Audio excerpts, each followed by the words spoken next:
Bonjour à tous et bienvenue au JT de Canal 22 et dans l'actualité ce matin la protection civile a annoncé que l'ambulance de l'unité secondaire d'Aïn Sara est intervenue pour un accident de la circulation très tôt vers 2h du matin.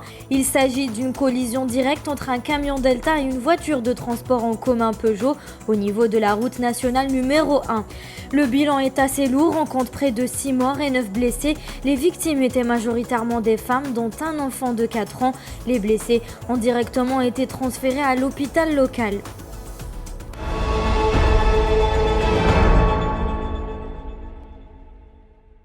Le nouveau code des marchés publics a été publié hier au journal officiel. L'Algérie limite l'accès des entreprises étrangères et le recours aux produits importés dans l'attribution de la commande publique.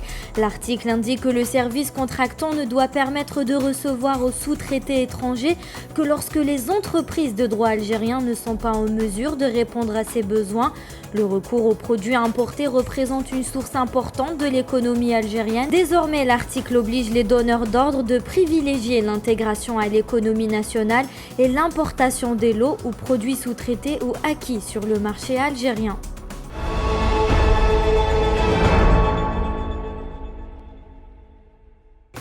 Et après 2 semaines de recherche, la famille du détenu Mouhad Ghasmi a enfin retrouvé sa trace. Il se situe actuellement à la prison d'El Mnia. Sa famille n'a eu aucune nouvelle concernant le lieu de transfert de sa prison. Ils ont été informés que celui-ci allait peut-être être placé à la prison de Bou Saada. Et 13 jours plus tard, après de maintes recherches, ils le retrouvent à la prison de Mnia. Dans un post sur les réseaux sociaux, sa femme explique qu'elle a dû recourir à une aide des membres de la défense. Elle informe également que son mari est en faible état de santé dû à sa grève de la faim et souffre de problèmes de côlon.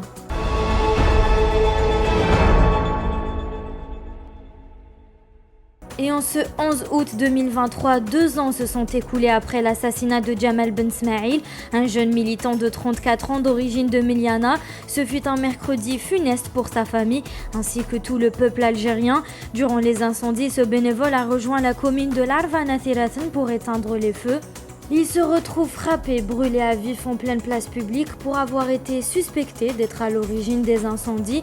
Plusieurs vidéos ont circulé montrant le crime macabre et dévoilant les visages des assassins.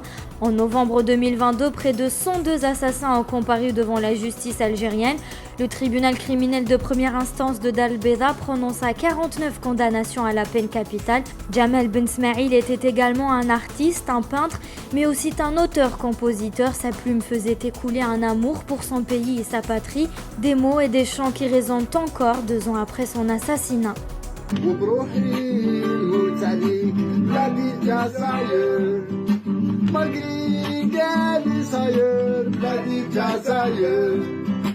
ويا بلادي بلادي الجزائر مدري قالي صاير بلادي الجزائر ويا بلادي